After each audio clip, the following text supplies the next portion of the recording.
धातु का निष्कर्षण, धातु का निष्कर्षण, निष्कर्षण।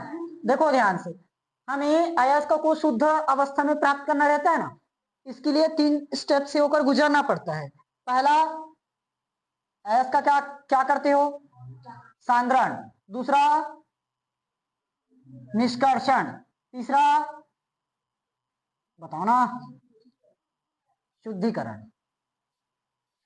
किसी भी अयस्क को खुदाई से हम प्राप्त करते हैं तो खनिज मिलता है, लेकिन उसमें बहुत सारी अशुद्धि रहती है। खनिज और अयस्क, अयस्क में से अशुद्धि को अलग करते हैं शुद्ध अवस्था में प्राप्त करते हैं। उसके लिए 3 प्रोसेस से गुजरना पड़ता है, सांद्रण, निष्कर्षण, शुद्धिकरण। तो सांद्रण के बारे में हमने पूरा चीज जान लिया। 3 विधि पढ़े सांद्रण के लिए, गुरुत्वीय पृथक्करण, चुंबकीय पृथक्करण और फेन उत्प्लावन या झाग उत्प्लावन। झाग उत्प्लावन विधि मैं पढ़ाया नहीं हूँ, उसमें सिर्फ थ्योरी है, उसका चित्र बस देख लेना।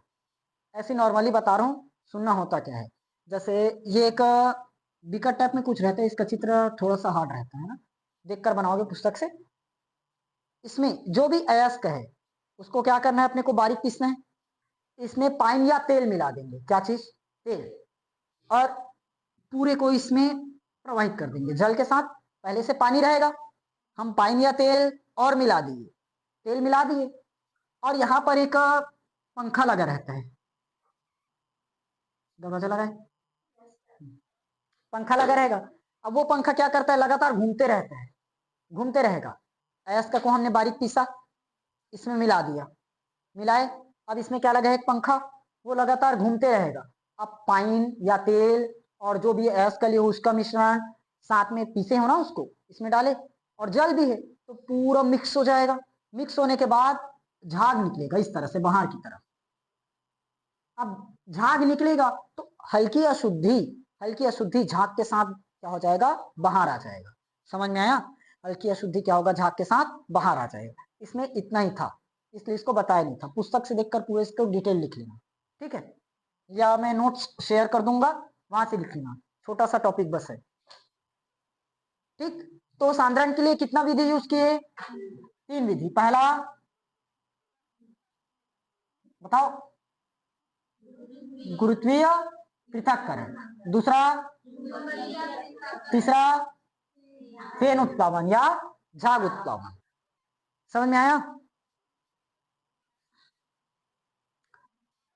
जब घनत्व में अंतर रहेगा तो गुरुत्वीय पृथक्करण, चुंबक का गुण पाया जाएगा तो चुंबकीय पृथक्करण, और इसमें सिर्फ सल्फाइड अयस्क होगा। कौन सा अयस्क, सल्फाइड अयस्क। फेन उत्प्लावन में सिर्फ सल्फाइड अयस्क को करते हैं। समझ में आ गया। अब दूसरा टॉपिक क्या है, निष्कर्षण। जैसे सांद्रण के लिए हमने कितना विधि पढ़ा था, 3 विधि। कौन कौन सा, गुरुत्वीय, चुंबकीय और फेन। वैसे निष्कर्षण के लिए भी कुछ टॉपिक्स रहेंगे। निष्कर्षण में क्या क्या देखना है, सांद्रण तो हमने कर दिया, निष्कर्षण में पहले उसका करेंगे निस्तापन। क्या चीज, निस्तापन। निस्तापन के बाद प्रगलन, प्रगलन के बाद भर्जन, और भर्जन के बाद लास्ट में शोधन। समझ में आया। इन टॉपिक से होकर गुजरना है। अब मान लो अपने को दिया है, ऐसा चीज दिया है जिसका शुद्धिकरण करना है, मतलब शुद्ध अवस्था में प्राप्त करना है अयस्क को, उसके घनत्व में अंतर पाया जाए, मतलब हेमेटाइट।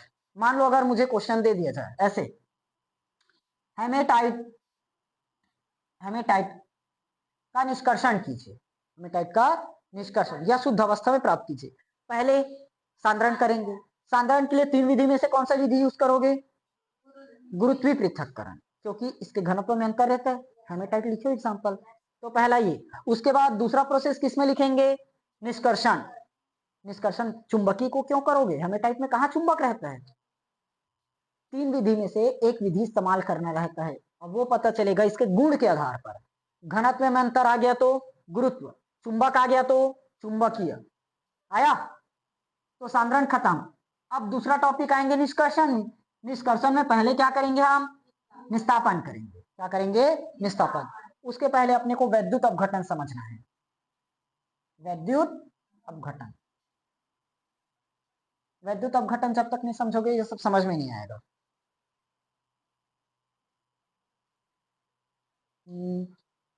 जैसे ये बताओ, एकदम ज्यादा अगर कोई क्रियाशील धातु है, एकदम ज्यादा क्रियाशील धातु, तो उसको निकालना आसान है क्या? क्रियाशील धातु होगा, उसको तोड़ना आसान होगा? नहीं है। तो इसी जगह पर हम दूसरी विधि का प्रयोग करते हैं, जिसको क्या कहते हैं? वैद्युत अपघटन। वैद्युत अपघटन। वैद्युत अपघटन होता क्या है? इसमें इस तरह से एक पात्र रहेगा। क्या रहेगा? एक पात्र होगा। अब जो भी, जिसको भी हमें अलग करना है, मान लो अलग करना है NaCl को। किसको अलग करना है? NaCl। नमक हम उसको पानी में इस तरह से मिला देंगे। क्या कर देंगे? पानी में मिला देंगे। अब हम इसमें क्या करेंगे? करंट प्रवाहित करेंगे, विद्युत धारा। क्या देंगे? विद्युत धारा। तो करंट आएगा, तो ये इसको तोड़ देगा। NaCl को क्या करेगा? तोड़ देगा। Na टूटेगा प्लस, और Cl टूटेगा माइनस। समझ में आया? Cl टूटेगा माइनस में, और यहाँ पर दो इलेक्ट्रोड लगे रहते हैं, एनोड और कैथोड। पढ़े हो? एनोड की क्षण और कैथोड की क्षण। समझ में आया? एनोड की क्षण और कैथोड की क्षण। तो जो धन आयन है, कौन सा? धन आयन, एनोड पर रहेगा ऋण और कैथोड पर धन। एनोड पर ऋण और कैथोड पर धन। तो यहाँ पर मिलाए हो Na प्लस और Cl टूटा है ना। देखो, हमने NaCl लिया था, NaCl को इस पानी में मिला दिया, घुल गया। अब उसको तोड़ेंगे, इलेक्ट्रोलाइसिस करो, मतलब जब विद्युत धारा प्रवाहित करेंगे। NaCl कैसे टूटेगा? Na प्लस में, Cl माइनस में। और कैथोड में कैसा चार्ज बोले? प्लस। एनोड पर माइनस। तो ये जो माइनस वाला है, ये किस पर चले जाएगा? कैथोड पर, क्योंकि प्लस और माइनस क्या होते हैं? आकर्षित। प्लस और माइनस आकर्षित, और माइनस और माइनस प्रतिकर्ष। बताया था, याद है? आवेश वाला चैप्टर। सजातीय पर, सजाती मतलब सेम सेम, प्रतिकर्षित। विजातीय मतलब अलग अलग, आकर्षित। प्लस और माइनस क्या होता है? आकर्षित। माइनस और प्लस आकर्षित। माइनस और माइनस, प्लस और प्लस। तो यहाँ प्लस में टूटा और माइनस में, तो माइनस वाला किसके पास जाएगा? प्लस। और प्लस वाला कौन है? कैथोड। यहाँ माइनस में कौन है? अच्छा सॉरी, यहाँ प्लस में कौन है? सोडियम। सोडियम है। और यहाँ माइनस में कौन है? एनोड। तो सोडियम किसके पास जाएगा? समझ में आया? देखो, वैद्युत अपघटन ध्यान से समझना। ये हो गया एक पात्र, इसमें कितना क्षण होगा? 2 क्षण। एक क्षण एनोड, इस पर कैसा चार्ज? एक क्षण रहेगा कैथोड, इस पर कैसा चार्ज? प्लस चार्ज होगा। अब हमें जो भी विलयन दिया है, मानो NaCl का विलयन है। क्या है? NaCl। इसमें हम क्या करेंगे? विद्युत धारा प्रवाहित करेंगे। तो Na कैसे टूटेगा? Cl कैसे टूटेगा? ये तो जानते हैं ना, Na पर प्लस, Cl पर माइनस। बताया था एक दिन क्यों होता है। आया? अब प्लस वाला किसके पास जाएगा? माइनस, मतलब सॉरी उल्टा हो गया। प्लस वाला किसके पास जाएगा? माइनस, क्योंकि माइनस में कौन है? एनोड। और ये भी, ये क्या है? प्लस। तो प्लस और माइनस आकर्षित, इसलिए ये माइनस वाला प्लस वाले को खींच लेगा। तो एनोड पर कौन आ जाएगा? Sodium plus. और क्लोरीन पर कैसा चार्ज है? कैथोड पर कौन सा है? तो क्लोरीन को अब ये कैथोड क्या करेगा? खींच लेगा, तो उस पर चलेगा। अब समझ में आया इलेक्ट्रोलाइसिस क्या है? वैद्युत अपघटन। जो अत्यधिक क्रियाशील धातु है, अत्यधिक क्रियाशील धातु, उनको अलग करना, उनको अलग करना क्या है? मुश्किल है। इसीलिए उसमें कौन सा विधि यूज करते हैं? वैद्युत अपघटन। वैद्युत अपघटन क्या यूज, वैद्युत अपघटन में क्या होगा?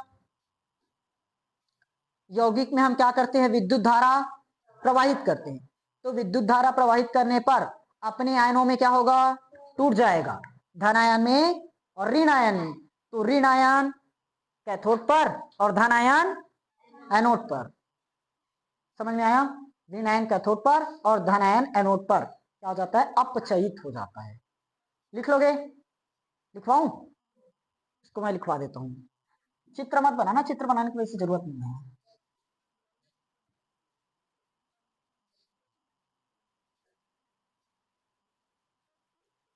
देखो, अत्यधिक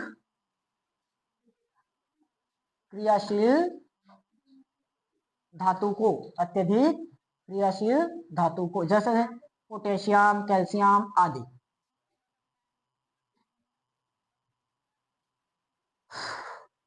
को उनके यौगिक से पृथक करना क्या है? पृथक करना कठिन है ना, कठिन होता है। क्या हुआ? अरे करना कठिन है, पृथक करना। इन यौगिकों में क्या करते हैं? विद्युत धारा प्रवाहित करने पर, विद्युत धारा प्रवाहित करने पर ऋण आयन, इसको लिख लोगे ना, माइनस लिख दियो समझ जाओगे, ऋण आयन लिख लोगे। ऋण आयन धन आयन से अलग होकर, धन आयन से अलग होकर कहाँ अपचयित होता है बताओ तो? ऋण आयन कहाँ चले जाता है? कैथोड पर, क्योंकि कैथोड में क्या बताया था? प्लस। कैथोड में कैसे रहता है? प्लस, तो उसके पास माइनस वाला आ जाएगा। इसीलिए बोला है विद्युत धारा प्रवाहित करने पर जो ऋण आयन है प्लस आयन से अलग होकर कहाँ चले जाता है? कैथोड पर अपचयित हो जाता। समझ में आया? कंफ्यूज हो गए? कौन सा? ये के सी ए आदि, कैल्शियम, यहाँ सोडियम भी रहता है ना इसमें, इसीलिए आदि लिख दिया हूँ, जो चीज छूटेगा वो आदि में आ जाएगा। विद्युत अपघटन क्लियर? देखो यहां तक समझ में आया? अगर याद नहीं रहेगा तो ऐसे छोटा सा ना चित्र बना लिए रहना, बाद में भूल ना जाओ। ये कौन सा रहता है? कैथोड। कैथोड पर कैसा बताया? Plus charge. ये क्या रहेगा? एनोड। एनोड पर कैसा रहेगा? और ये रहा हमारा जो भी दिया है यौगिक वो, और इसमें क्या करते हैं? विद्युत धारा प्रवाहित। तो एक टूटता है किसमें? प्लस, और एक टूटता है किसमें? माइनस। तो माइनस वाला किसमें चले जाता है? कैथोड, क्योंकि कैथोड में प्लस है। प्लस वाला किसमें आ जाएगा? एनोड में, क्योंकि एनोड पर माइनस है। वही चीज लिखे, अत्यधिक क्रियाशील धातु को उनके यौगिक में से पृथक करना कठिन है। इन यौगिकों में क्या करते हैं? विद्युत धारा प्रवाहित करते हैं। तो जो ऋण आयन है, ऋण आयन वो प्लस आयन से अलग होकर, ऋण आयन प्लस आयन से अलग होकर कैथोड पर अपचयित हो जाते हैं। समझ में आया? ये ऋण है, कैथोड से ऋण है, धन से अलग हुआ, कैथोड पर चला गया। दूसरा ये बताओ, अत्यधिक क्रियाशील धातु है, अलग करना मुश्किल हुआ, तो हमने कौन सी विधि यूज किया? विद्युत अपघटन। लेकिन ज्यादा क्रियाशील धातु ना हो तो, धातु कम क्रियाशील है या मध्यम क्रियाशील है, धातु कम क्रियाशील है या मध्यम क्रियाशील, तो कौन सा विधि लगाएंगे? रासायनिक अपचयन विधि। कौन सा विधि? रासायनिक अपचयन। यदि कम क्रियाशील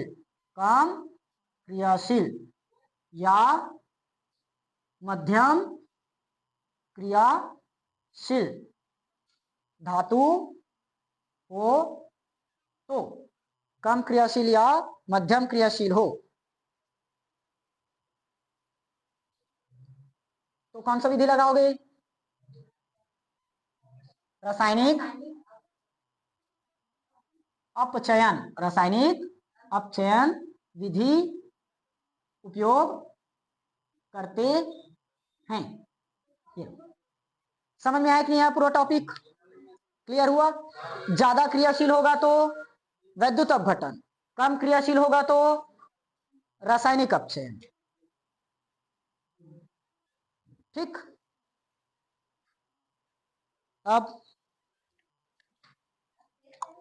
यस, हाँ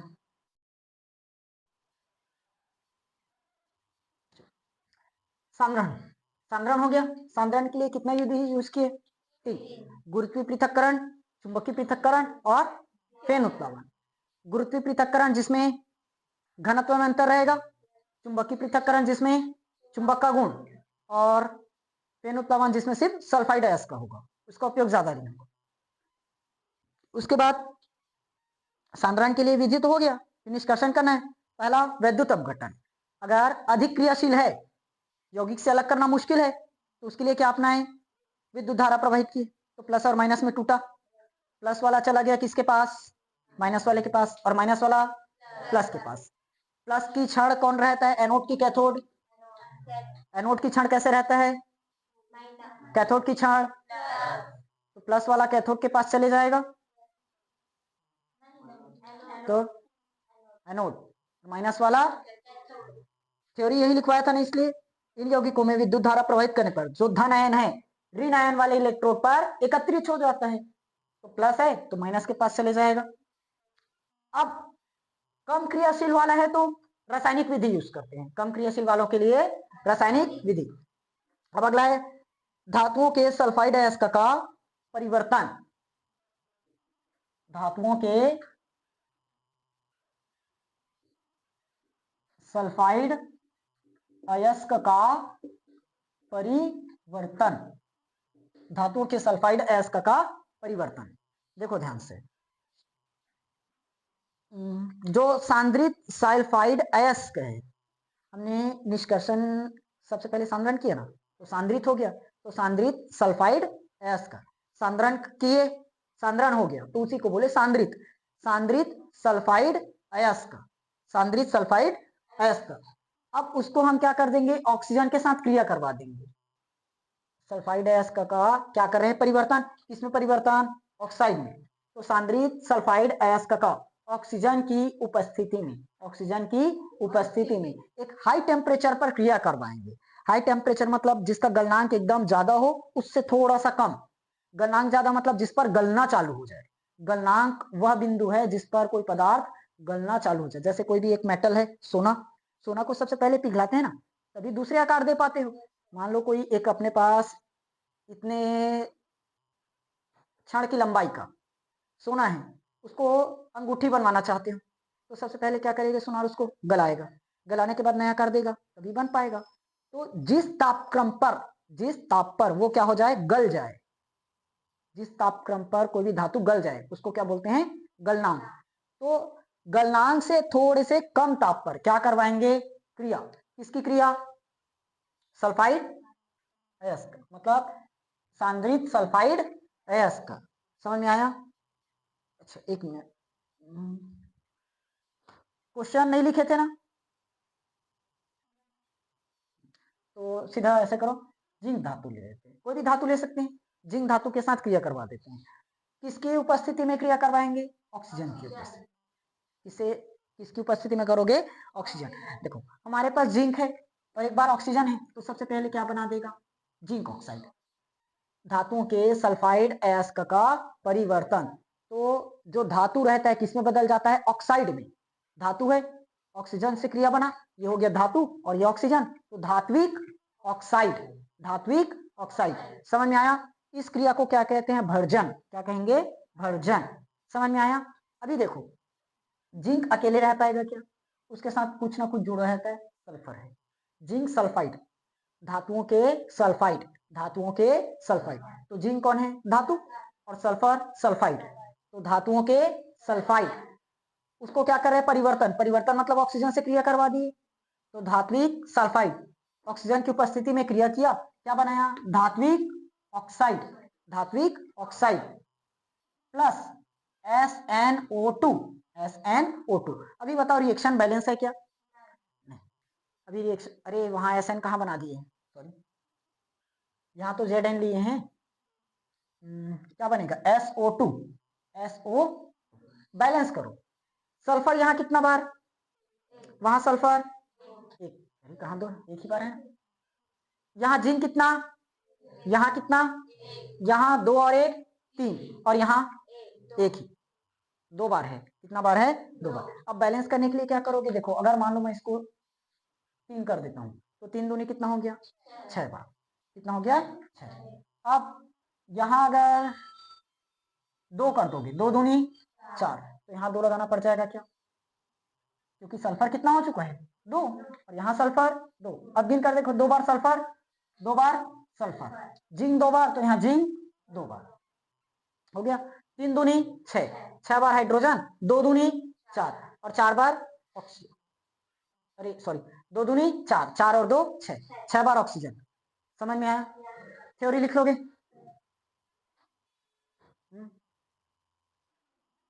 रिएक्शन समझ में आया? सबसे पहले हमने क्या किया, धात्विक सल्फाइड को परिवर्तित किया। धात्विक सल्फाइड मतलब कोई भी धातु है इसमें सल्फर जुड़ा रहना चाहिए तभी सल्फाइड कहलाएगा। ये हो गया धातु और ये सल्फर। धात्विक सल्फाइड किसके साथ क्रिया हुआ? ऑक्सीजन के साथ। तो क्या बनाया? जिंक ऑक्साइड, मतलब धात्विक ऑक्साइड। और ये क्या है? Sulphur dioxide. जैसे CO2 क्या है? Carbon dioxide.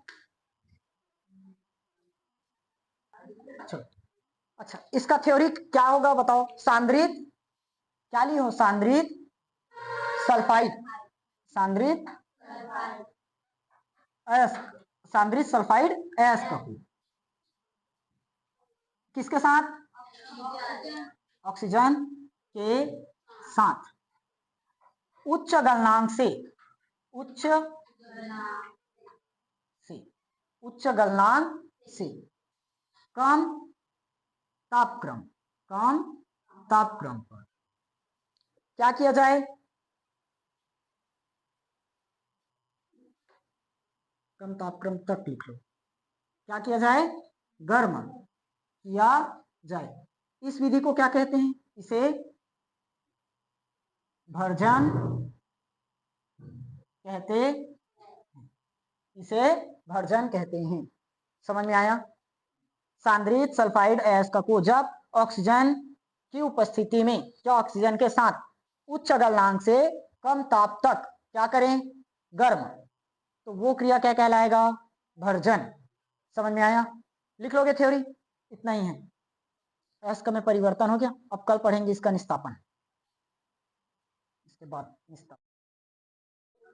अगला हेडिंग करो, निस्तापन। निस्तापन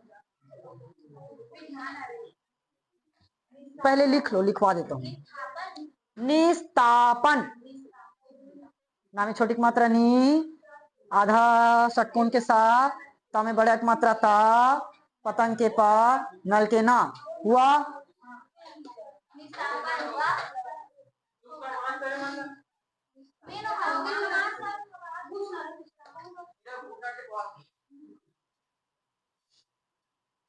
हो गया। क्या लिखे? निस्तापन। देखो, हमने सबसे पहले सांद्रित अयस्क लिया था।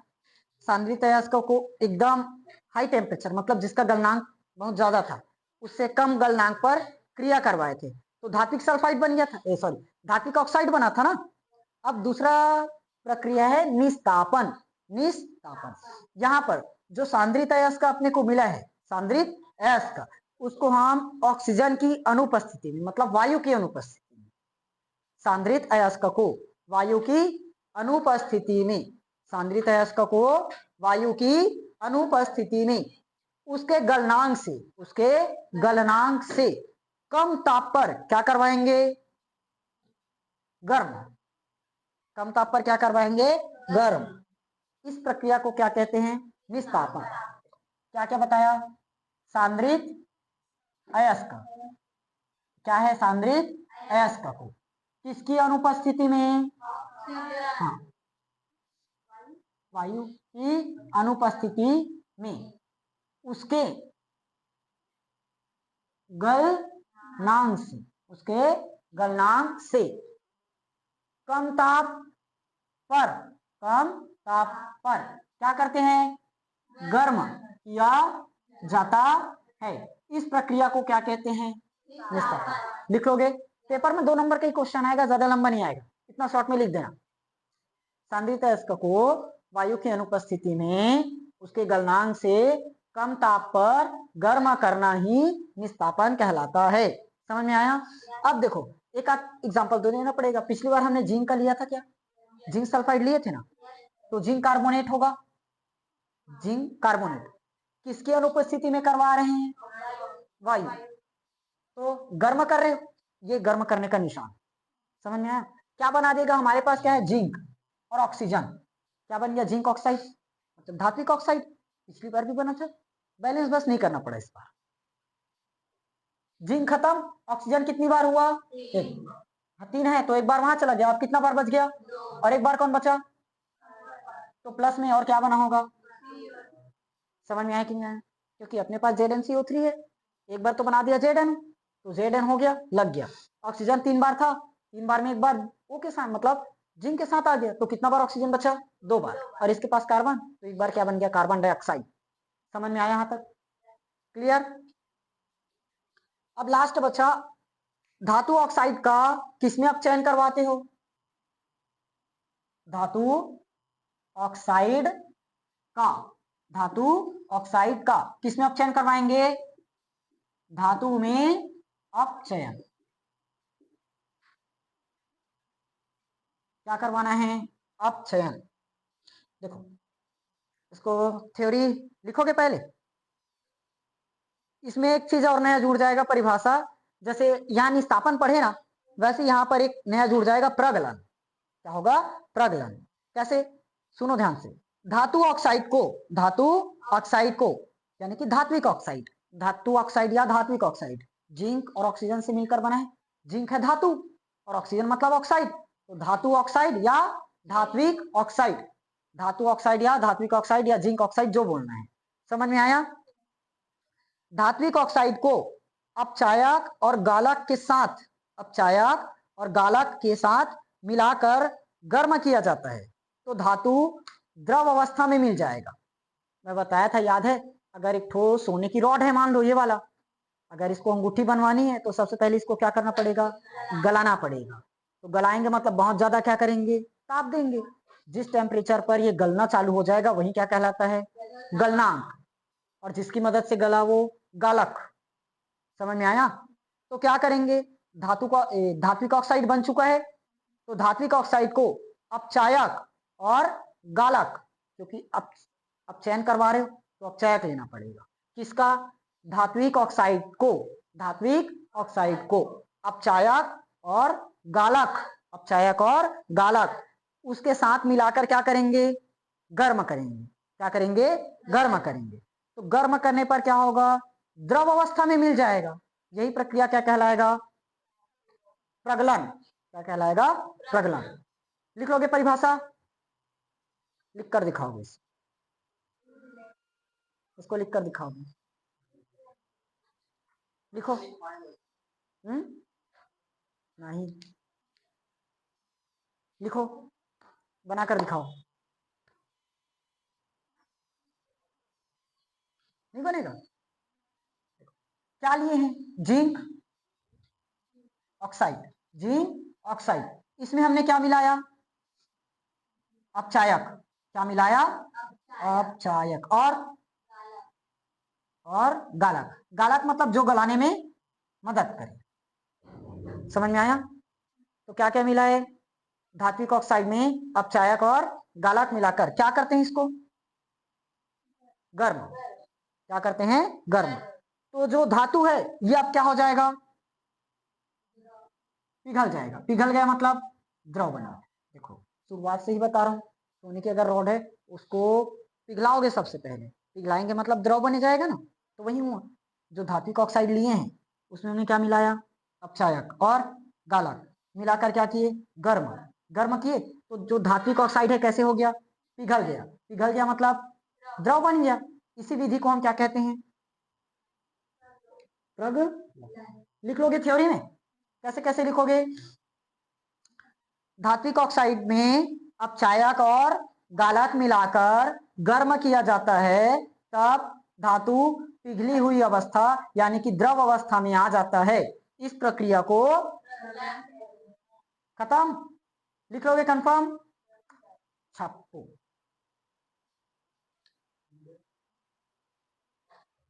छापो, छापो, छापो ना। प्रगलन समझ में आया? हमने सबसे पहले क्या किया था? धातु को शुद्ध अवस्था में प्राप्त करना ना। जो भी पदार्थ हम खनिज से मतलब खुदाई से प्राप्त करते हैं तो उसमें अशुद्धि रहती है, तो अशुद्धियों को दूर करते हैं। अशुद्धि मतलब गैंग, गैंग को दूर करना रहता है तो सबसे पहले सांद्रण करते हैं। सांद्रण की 3 विधि पढ़ी, गुरुत्व पृथक्करण, चुंबकीय पृथक्करण और फेन उत्प्लावन। उसके बाद हम उसका क्या करते हैं, निष्कर्षण। निष्कर्षण किए थे, निष्कर्षण में 2 विधि, एक अत्यधिक क्रियाशील धातु है वो वाला, और कम क्रियाशील धातु।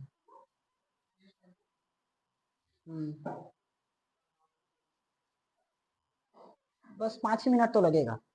अत्यधिक क्रियाशील धातु को कैसे करते हैं, अत्यधिक अगर क्रियाशील धातु है उनके यौगिक से पृथक करना उसको मुश्किल है, तो हम उसके लिए क्या यूज करते हैं, विद्युत धारा। विद्युत धारा प्रवाहित करते हैं तो अपने आयनों में टूटता है, एनोड और कैथोड टूटता है ना। उसके बाद अगर कम क्रियाशील है तो उसको रासायनिक विधि द्वारा डायरेक्ट अलग कर लेते हैं।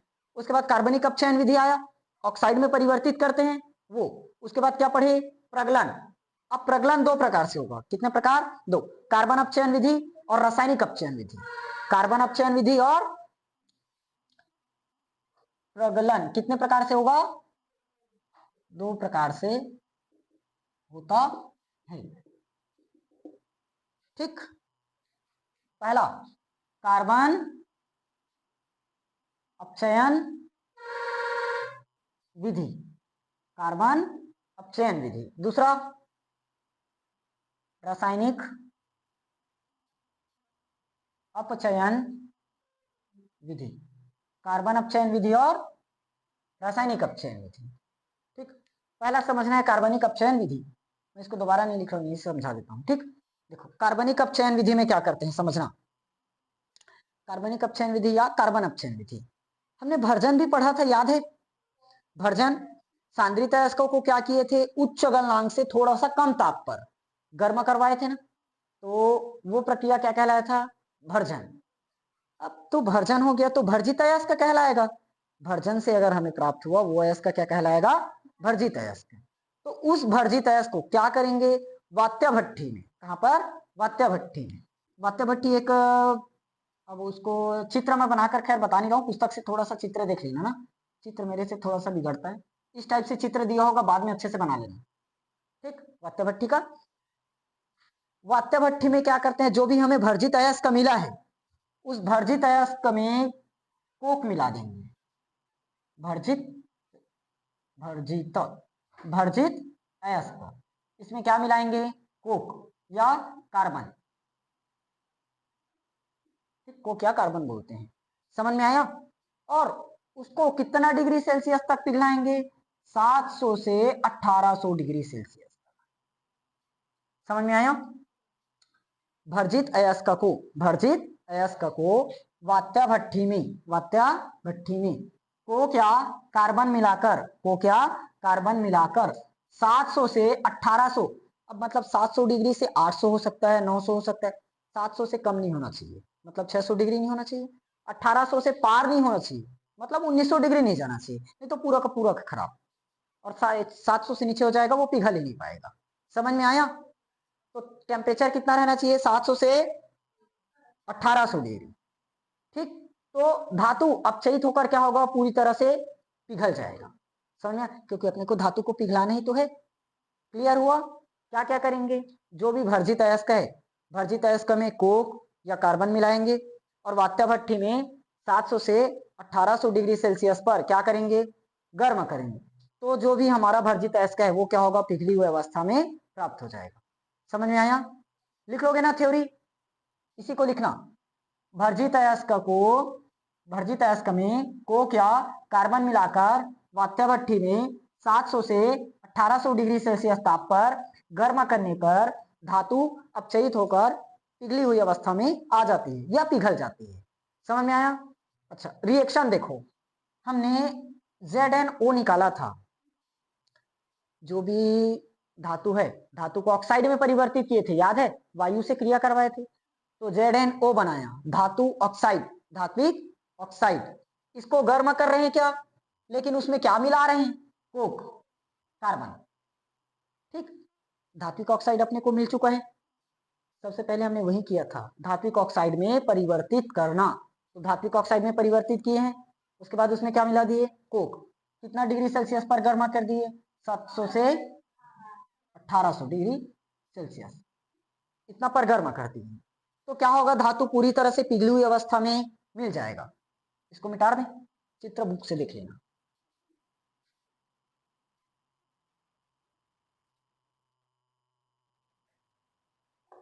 तो यहां अपने को क्या मिल जाएगा, जिंक। जिंक है, यही धातु है। धातु पिघली हुई अवस्था में मिल रहा है, देखो अलग हो गया धातु पिघल कर, क्या बच गया, कार्बन और ऑक्सीजन। दोनों को बराबर बनाना, एक छोटा बड़ा नहीं होना चाहिए, दोनों में अंतर बता रहा हूं। एक रासायनिक में ये है, दो चीज है रसायन विज्ञान में, इसका मतलब होता है कोबाल्ट, इसका मतलब कार्बन मोनोऑक्साइड। समझ में आया, दोनों में बहुत अंतर है। अगर ऑक्सीजन को छोटा बड़ा कर दिए मतलब पूरा गया, अगर कार्बोनिल बना रहे हो मतलब कार्बनिक यौगिक या तो कार्बन मोनोऑक्साइड, तो ये दोनों बराबर रहेगा। कोबाल्ट बना रहे हो तो ये सी वो छोटा सा रहेगा।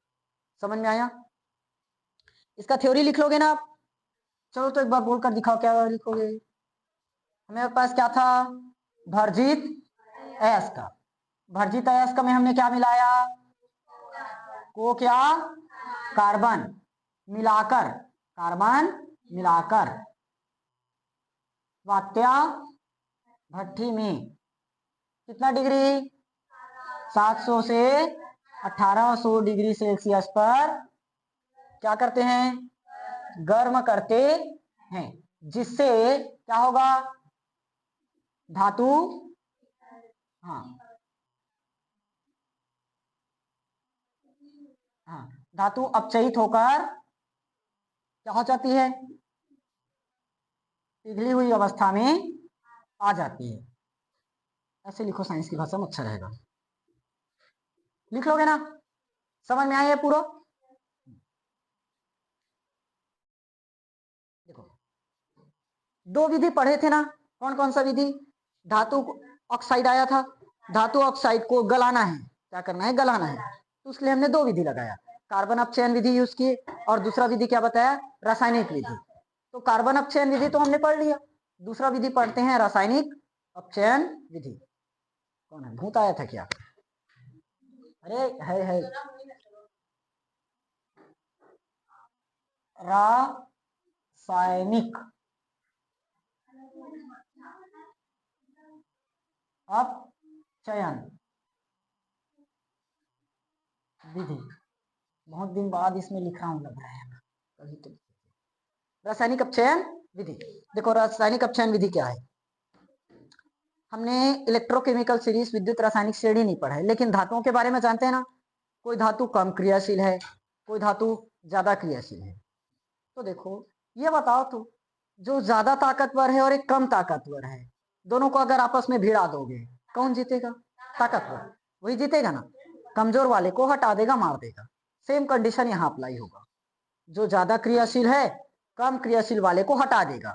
जैसे दो चीज पहले से बना हुआ है, दो चीज पहले से है, बराबर बराबर वाला है वो, अगर जो अधिक क्रियाशील है कम क्रियाशील वाले को हटा देगा और उसकी जगह स्वयं चले जाएगा। समझ में आया, अधिक क्रियाशील वाले क्या करेगा, कम क्रियाशील वाले को हटा देगा। पहले एग्जांपल से समझ लो तब पूरा डिटेल समझ में आ जाएगा।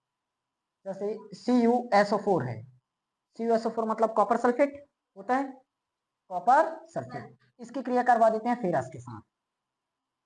11th में आवर्त सारणी पढ़ोगे ना तो उसमें सॉरी इलेक्ट्रोकेमिकल सीरीज, तो उसमें पूरा समझ में आएगा, लाइन से है कि कौन सा ज्यादा क्रियाशील है कौन कम क्रियाशील है। अभी फिलहाल दो तीन तत्वों के बारे में याद रखना। यहाँ पर कॉपर सल्फेट के साथ जुड़ा हुआ है और फेरस भी लगा है, लेकिन ये ज्यादा क्रियाशील है, क्रियाशील, क्रियाशील कौन ज्यादा है, फेरस। फेरस किससे है, कॉपर से, किससे ज्यादा है, कॉपर से। तो फेरस क्या करेगा, इस कॉपर को यहां से भगा देगा और उसकी जगह खुद चले जाएगा। इसी को विस्थापन अभिक्रिया भी कहते हैं, पढ़ रखे हो पहले।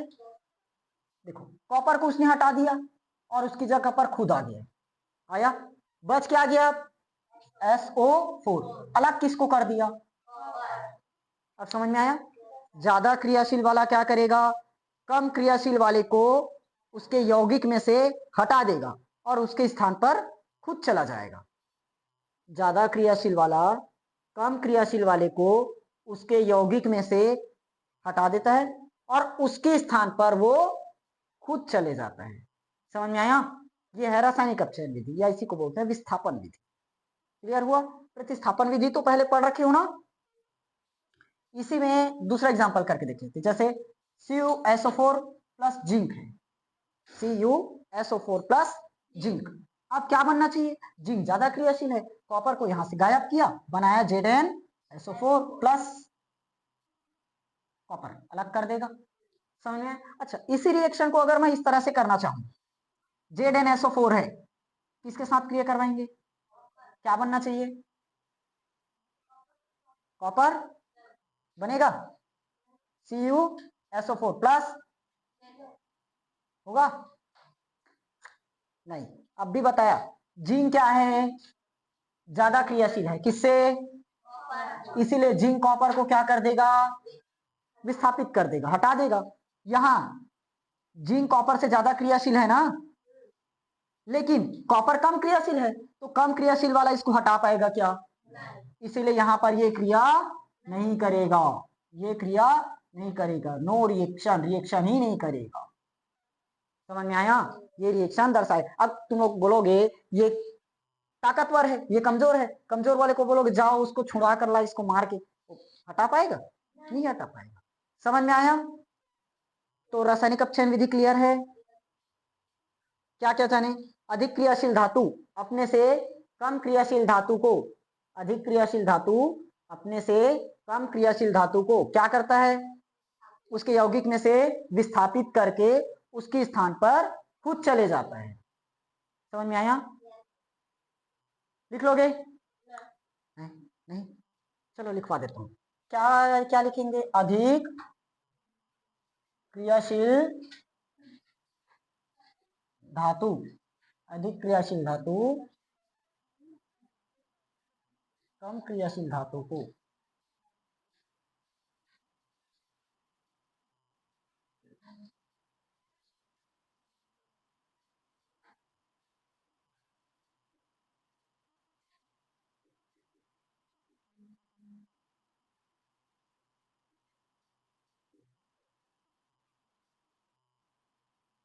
का स्थान स्वयं ले लेता है, उसका स्थान स्वयं ले लेता है। ठीक, इतना बस लिख लेना, चल जाएगा। क्लियर हुआ कि नहीं हुआ? समझ में आया?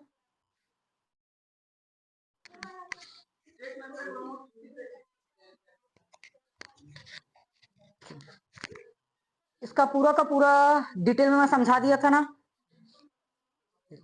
कोई भी हम जमीन से खुदाई कर रहे हैं, खनिज मिलता है, तो अयस्क और अशुद्धि, अयस्क और दोनों को अलग करना है, करना रहता है।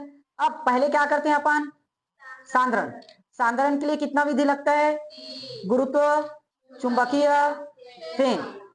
गुरुत्व घनत्व में अंतर हो तो गुरुत्व मतलब भार में, और चुंबक का गुण है मतलब सल्फर वाला मिला है मतलब फेन। खत्म। उसके बाद क्या करते हैं? उसका निष्कर्षण। क्या करते हैं? निष्कर्षण। दो विधि अपनाए थे, भौतिक और रासायनिक। भौतिक और, अगर ज्यादा क्रियाशील धातु है, अलग नहीं कर पा रहा है, तो इसलिए क्या करते हैं? विद्युत धारा प्रवाहित करते हैं। क्या करते हैं? विद्युत धारा। तो एक टूटता है प्लस में, एक टूटता है माइनस, तो माइनस वाला चले जाता है प्लस, प्लस कौन रहता है? माइनस कौन रहता है? तो उसमें चले जाएगा। समझ में आया? अगर कम क्रियाशील धातु है,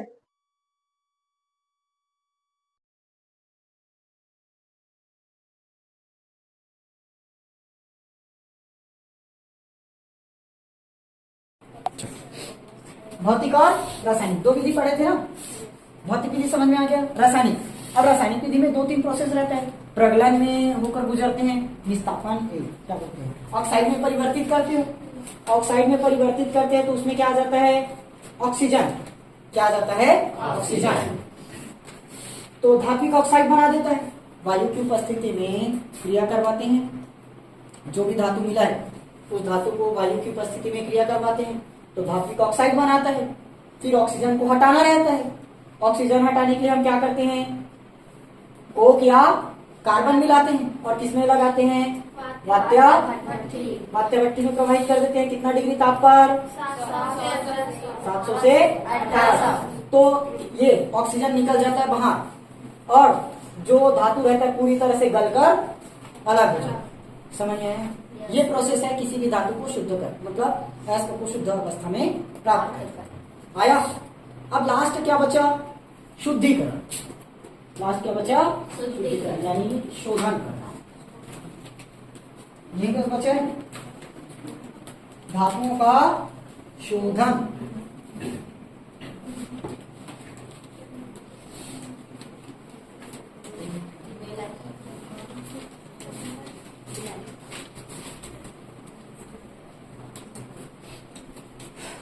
अब चयन किए थे लास्ट में, याद है? दो विधि आया था अपचयन में, कार्बन अपचयन विधि और रासायनिक अपचयन विधि। कार्बन अपचयन विधि में कार्बन या कोक मिलाते हैं, जो भी बताया था। रासायनिक अपचयन विधि में क्या करते हैं, अधिक क्रियाशील वाला कम क्रियाशील वाले को उसके यौगिक से विस्थापित कर देता है और उसकी जगह पर स्वयं चले जाता है। ये लिखे थे रासायनिक अपचयन विधि। अब क्या करेंगे, शुद्ध करेंगे धातुओं का, हाँ धातु का शुद्धिकरण। पहला उसमें क्या लिखेंगे, अशुद्ध या इसको क्या बोलते हैं, अपरिकृत। अपरिकृत, अशुद्ध या अपरिकृत धातु, या डायरेक्ट लिख दो अशुद्ध धातु। ये बताओ, हमने अपचयन किया तो अपचयन से हमें पूरी तरह से शुद्ध मिलेगा क्या? उसमें कुछ ना कुछ अभी मिलावट रहेगा। उसी मिलावट को दूर करने की विधि क्या कहलाती है, धातु का शुद्धिकरण। धातु का शुद्धिकरण या धातु को अशुद्ध धातु कहते हैं। समझ में आया? देखो सुनना एक बार, अपचयन से प्राप्त धातु में, अपचयन से प्राप्त धातु में कुछ ना कुछ क्या होगी, अशुद्धि। उन्हीं अशुद्धियों को हम क्या कहते हैं, अशुद्ध धातु। अब इसी अशुद्ध धातु को हम अपने को क्या करना है, शुद्ध करना। समझ में आया? निकाल देना, हाँ निकालेंगे ना।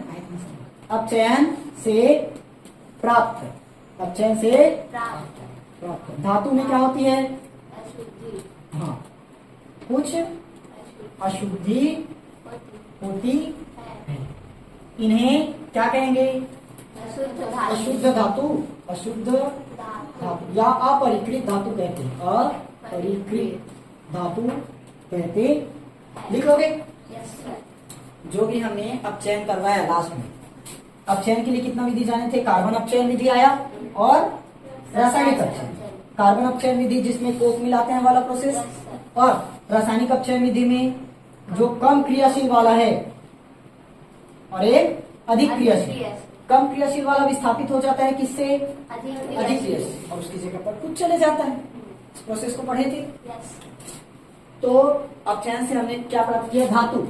उसमें क्या है, कुछ अशुद्धि। उन्हीं अशुद्धि को क्या कहते हैं, अशुद्ध धातु। समझ में आया?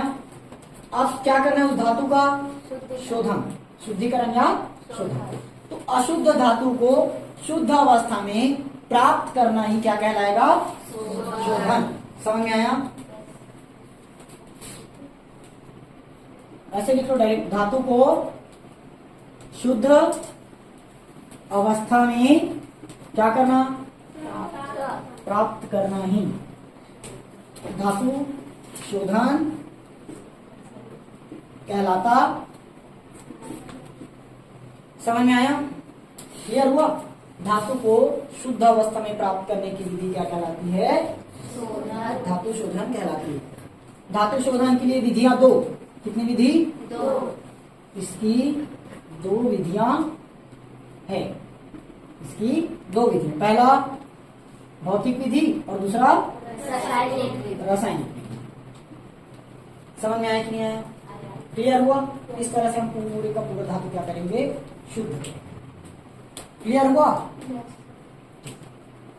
इसमें से ना एक एक टॉपिक बस आएगा, छोटे छोटे। अभी जो हमारा नया सिलेबस बना है, जिस अकॉर्डिंग पेपर पैटर्न अब बन चुका है, उसमें 6 नंबर का प्रश्न डायरेक्टली नहीं आता। 3-3 नंबर का 2 प्रश्न घुसा देंगे, या 2-2 नंबर का 3 प्रश्न डाल देंगे, या 3। खैर 6 का तो अब आता ही नहीं पेपर में, 5 का आएगा तो एक प्रश्न आएगा 3 नंबर, एक प्रश्न आएगा 2 नंबर। तो इसमें से पूरा का शुरुआत से लेकर लास्ट ये प्रोसेस नहीं लिखना पड़ेगा, वो एक प्रोसेस बस देगा लिखने की। हो सकता है सांद्रण दे दे, एस करके सांद्रण की गुरुत्वीय पृथक्करण विधि समझाइए, एस करके सांद्रण की चुंबकीय पृथक्करण विधि समझाइए, या तो फिर उत्प्लावन विधि समझाइए, या फिर ये बोलेगा धातुओं के भौतिक विधि लिखिए, जो अलग करने का है निष्कर्षण, धातुओं के निष्कर्षण की भौतिक विधि लिखिए। भौतिक विधि में वही बताओगे प्लस माइनस वाला।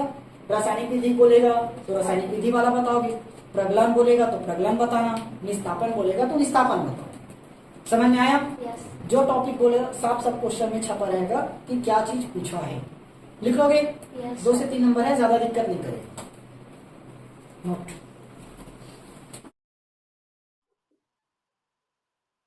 देखो ध्यान से, अगला टॉपिक है धातुमल। पूरा प्रोसेस खत्म, ये चैप्टर का एंडिंग वाला पार्ट है। 1-2 टॉपिक बस और बचे, फिर खत्म है। धातुमल किसे कहते हैं?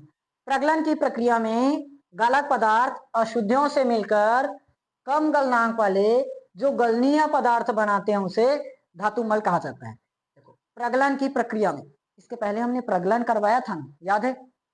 प्रगलन की प्रक्रिया में गालक पदार्थ, गालक पदार्थ, गालक मतलब गलनीय। याद है जब हम प्रगलन करवाए थे तो एकदम हाई टेम्परेचर पर करवाए थे ना, पिघल गया था धातु, तो गल गया था। पिघलना मतलब गल जाना। तो प्रगलन की प्रक्रिया में गालक पदार्थ यानी कि जो पदार्थ गल चुका है, गल चुका है मतलब पिघल चुका है। ठीक, समझ में आया? प्रगलन की प्रक्रिया में गालक पदार्थ अशुद्धियों से मिलकर, अशुद्धियों से मिलकर कम गलनांक वाले जो गलनीय पदार्थ बनाते हैं उसे क्या कहते हैं? धातुमल। प्रगलन की प्रक्रिया की गालक पदार्थ, गालक पदार्थ है जो गल गया, अब वो गला हुआ पदार्थ अशुद्धियों से मिल जाता है और कम गलनांक वाले गलनीय पदार्थ बना लेते हैं। समझ में आया? जैसे ये हमारा कोई भी एक धातु है, इस धातु को प्रगलित करवाए, पिघलाए, पिघलाए के बाद ये क्या हुआ? पूरी तरह से गल गया। क्या हुआ? गल गया मतलब पिघल गया ना, गलना मतलब पिघलना। पूरी तरह से क्या हो गया? पिघल गया। अब ये क्या करेगा? इसमें अशुद्धि के साथ मिलकर जो ये गला हुआ पदार्थ है, यानी कि पिघला हुआ पदार्थ, पिघला हुआ पदार्थ किसके साथ मिल जाएगा? अशुद्धि के साथ, अशुद्धि के साथ मिलेगा और कम गलनांक वाला, कम गलनांक, जिसका गलनांक क्या रहे? कम, मतलब अब आसानी से गल सकता है। इसको गलाने के लिए लगभग 1500-1600 डिग्री चाहिए। गल गया, गलने के बाद अशुद्धियों से क्रिया कर लिया और अब कम गलनांक वाला पदार्थ बना लिया। देखो, कम गलनीय पदार्थ बनाते हैं। समझ में आया? कम गलनांक वाला मतलब अब उसको गलाने के लिए ज्यादा टेम्परेचर नहीं चाहिए। वात्यभट्टी में कितना लिए थे याद है? 700 से 1800 डिग्री। तो उतना ज्यादा टेम्परेचर अब नहीं चाहिए, अब कम गलनांक पर ही गल जाएगा। समझ में आया? थ्योरी क्लियर हुआ?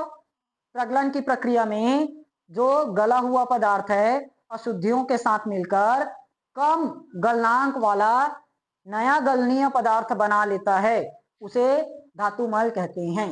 समझ में आया? कम गलनांक वाला गलनीय पदार्थ यानी कि कम गलनांक में ही वो क्या हो गया? गल जाएगा। समझ में आ गया?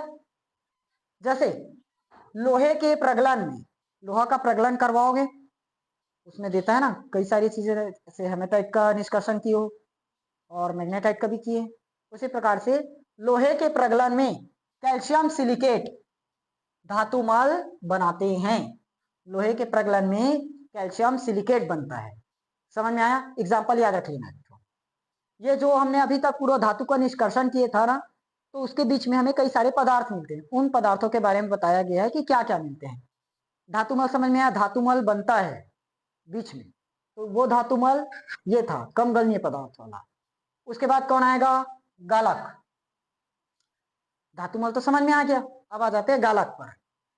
अयस्क में उपस्थित गलनीय अशुद्धियों से उच्च ताप पर क्रिया करके धातुमल बनाते हैं, उसे क्या कहेंगे?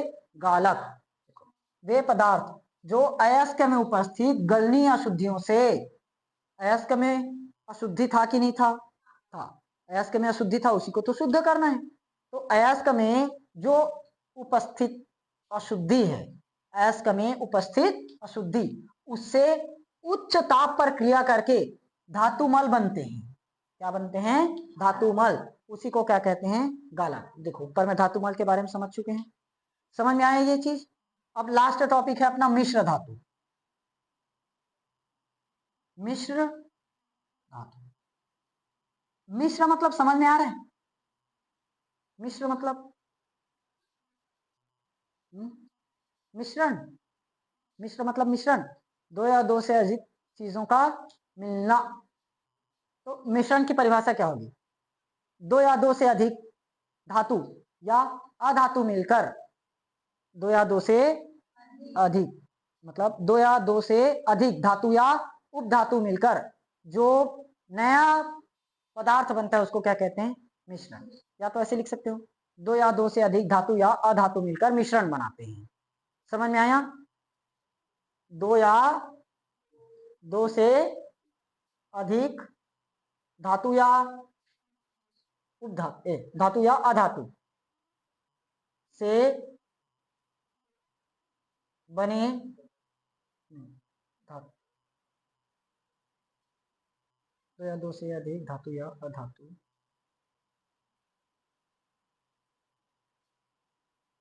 के मिश्रण को यहाँ पर, हाँ, दो या दो से अधिक धातु के मिश्रण को क्या कहेंगे? मिश्र धातु। समझ में आया? दो या दो से अधिक धातु या अधातु के मिश्रण को मिश्र धातु कहते हैं। क्लियर हुआ? जैसे हमारे पास कुछ मात्रा में रेत है। क्या है?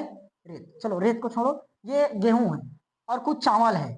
गेहूं और चावल दोनों को हमने मिला दिया तो मिश्रण बन गया कि नहीं बन गया? मिल चुका है। समझ में आया? दो चीजों से बनकर मिला हुआ नया मिश्रण, वो क्या कहलाता है? मिश्र धातु। एग्जाम्पल, जैसे ट्रिक याद रख लेना, पिताजी। इसको लिखना मत, मतलब पेपर में मत लिखना ट्रिक है करके, सिर्फ इतना याद रखोगे, मैं ट्रिक बता रहा हूं। पी से हो जाएगा पीतल, ता से तांबा और जी से जिंक। मतलब पीतल तांबा और जिंक का मिश्रण है। पीतल तांबा और जिंक का मिश्रण है। ऐसे लिखोगे ना, एग्जाम्पल उदाहरण करके लिखना, पीतल तांबा और जिंक का मिश्रण है, वो इससे याद रह जाएगा। ठीक, समझ में आया? अब इसके अलावा पुस्तक में और मिश्र धातु दिए हैं तो सबको बताना तो संभव नहीं है, उसको देख लेना एक बार। ठीक, मैं एक दो चीज बता दिया हूं, ट्रिक लिख लेना इसको। अच्छा बताओ तो पीतल का उपयोग कहाँ कहाँ होता है, बता सकते हो? पीतल का उपयोग, अरे बर्तन बनाने में, सिंपल नहीं देखे हो? सबके घर में नहीं होगा पीतल का बर्तन, है ना? पीतल बनाने में होता है, सिक्के बनाने में भी तो होता है। ठीक, उपयोग लिख लेना, उपयोग लिख लेना, बर्तन बनाने में, सिक्के बनाने में। ठीक, फाइनली ये चैप्टर पूरी तरह से एंड हो गया, खत्म। इतना ही था इस चैप्टर में, अब और कुछ नहीं।